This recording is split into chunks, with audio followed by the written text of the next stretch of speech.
2024 Honda Ridgeline. Of course, it's a rebuilt salvage, and when you're moving forward, it's got like a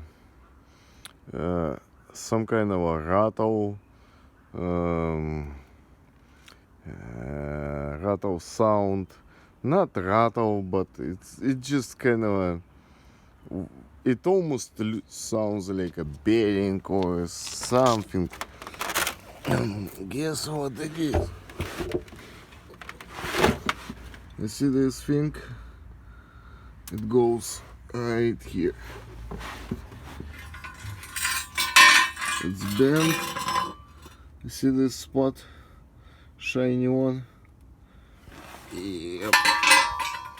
Right here.